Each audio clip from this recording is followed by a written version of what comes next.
अल्लाह का करम है, मैं बहुत कॉन्फिडेंट हूँ। और लेकिन at the end of the day मैं बड़ी नदामत के साथ लोगों के पास जाऊँगा, क्योंकि लोगों का ही एक वोट होता है, लोगों ने ही तय करना होता है।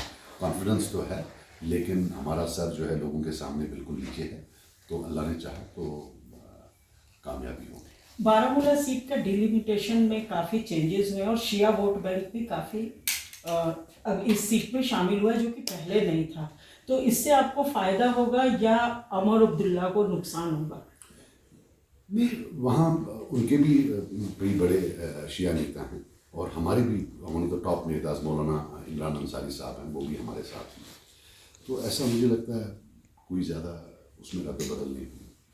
तो आपके परिवार की जो हिस्ट्री रही है वो, क्योंकि थोड़ा अलगाववादी ट्रेंड रहा है, और आपके भाई अभी भी, और आपने थोड़ा अपना ट्रैक चेंज किया, तो ये जो आपका हृदय परिवर्तन ये कैसे हुआ? आपने अपने परिवार से अलग लाइन कैसे ली? देखिए, ऐसा है कि मेरे फादर ने तो शुरुआत कांग्रेस से की, तो एज ए जर्नलिस्ट आप लोगों को रिसर्च करना चाहिए कि कितने लोग मेन स्ट्रीम से सेपरेटिज्म की तरफ गए, क्योंकि जब कांग्रेस और एनसी इकट्ठे होती थी, ये किसी को इलेक्शन नहीं लड़ने देते थे, चोरियां करते थे। जो 87 का इलेक्शन थे, आप उसको रेफरेंस पॉइंट ले लीजिए। लेकिन अनफॉर्चुनेटली सवाल पूछे नहीं जाते, तो इन नेशनल इंटरेस्ट बात बताई नहीं जाती। तो हमारा एक लिबरल जो है एक माइंडसेट है, वेरी लिबरल पीपल।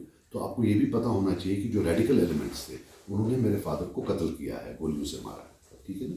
तो लिबरलिज्म के लिए वो तब भी खड़ा थे, लिबरलिज्म सेक्युलरिज्म के लिए।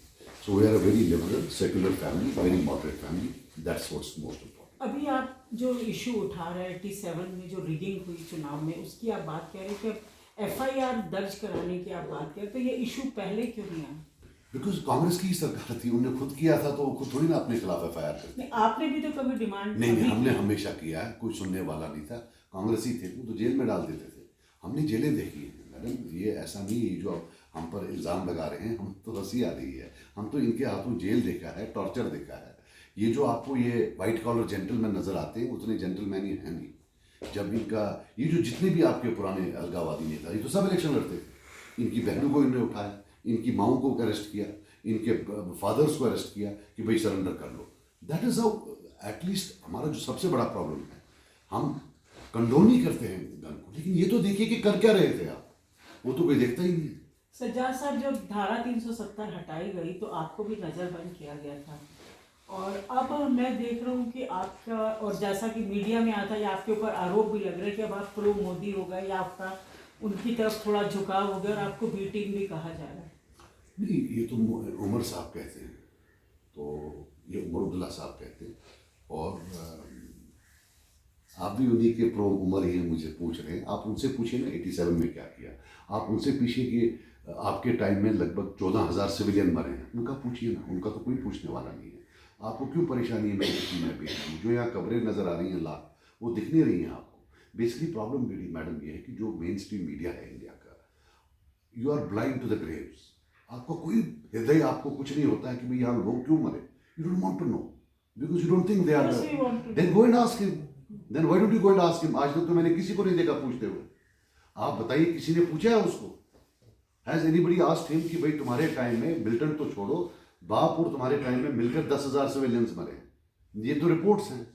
आप, मैं आपको if you want I will email it to you. किसी ने पूछा है भाई 87 की चोरी क्यों की? किसी ने पूछा है भाई तुम तो फॉरेन मिनिस्टर थे? किसी ने पूछा है भाई अभी 1.5 महीना पहले तुम्हारे बाप ने तो इंटरव्यू दिया इंडिया टुडे को कि भाई मैं तो कभी भी वहां जाने के लिए तैयार हूं, मेरे तो दरवाजे और खिड़कियां भी खुली है। तो बच्चे की जान मत लो, आप मेरे पीछे मत लगो, आप जाके उधर। हम आपके पीछे नहीं लग रहे, हम सिर्फ आपसे क्लैरिफिकेशन नहीं, बट पॉइंट इज आपके ऊपर जो आरोप है उनको सफाई देने का मौका दे रहे हैं। मैंने जो आपको बताया कि मेरी बात में लोग वोट यहाँ लोगों ने देने। जब आप मोदी जी का बोलते हैं, वो यहाँ मानी जाती है, यहाँ उनका वोट नहीं है, राइट। उनके जो हैं 1% वोट आया है पिछली बार नॉर्थ कश्मीर में।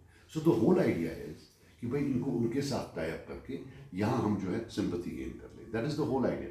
बाकी क्या यहाँ मोदी जी क्या कोई वोट देंगे मुझे? आप अपनी जीत के प्रति कितने आश्वस्त हैं कि अब जो धारा 370 बदल हटने के बाद क्या कोई राजनीतिक परिवर्तन, लोगों का हृदय परिवर्तन, और आपका जीत का कितना परिवर्तन नहीं है? पिछली बार भी हमने 6% से ही आ रहा है, तब भी हमें बीटी नहीं बोलते थे। लेट मी टेल यू, इन 2019 तब हमारे कैंडिडेट थे तो और एक और चीज़ देखिए, थोड़ा बहुत प्रॉब्लम यह है कि मीडिया जो है माइंड नहीं करना, आप लोग रिसर्च नहीं करते हैं। नेशनल कॉन्फ्रेंस जब 80s में लड़ती थी तो 65-70% ऑफ द पोल वोट लेती थी। पिछले इलेक्शन में 2019 में जो लास्ट हुए, इन्होंने नॉर्थ कश्मीर जीता लेकिन 29% वोट लिया, हमने 25% वोट लिया, 4 या 5% का फर्क था, ठीक है ना। इन्होंने 1,33,000 वोट लिया और 3,25,000 वोट इनके खिलाफ पॉल हुआ, मगर वो स्कैटर हुआ। सो 71% लोगों ने इनके खिलाफ वोट दिया। सो ये कोई तोप नहीं है यहाँ, तोप आप लोग बनाते हैं कि भाई जीत गया, यू डोंट। अब देखिए जो श्रीनगर सीट थी वहाँ 85% लोग वोट डालने ही नहीं आए। अनंतनाग की सीट उन्हें ली, पता कितने वोट लिए? 40,000, 40,000 वोट्स। 90% पीपल स्टेड इनडोर्स, 90% लोगों ने वोट नहीं डाला, राइट। 10% लोगों ने वोट डाले। तो इतने लोकप्रिय हैं ये कि 90% लोग घर में बैठ जाते हैं। सो ये तो इस बार लोग निकलेंगे आपको लगता है? नहीं, नॉर्थ में तो वोट पड़ते हैं, जो हमारा है वहाँ तो वोट अच्छे पड़ते हैं। हम वोटों के थ्रू ही आए हैं हमेशा, हमने हमेशा वोट ही दिए हैं। तो जितने भी ये बाइकआउट वाले एरियाज हैं तो वहाँ नेशनल कॉन्फ्रेंस ही ज़्यादा जीतती थी, तो इसीलिए ये हमेशा इन्वेस्ट करते थे बाइकआउट में। Thank you.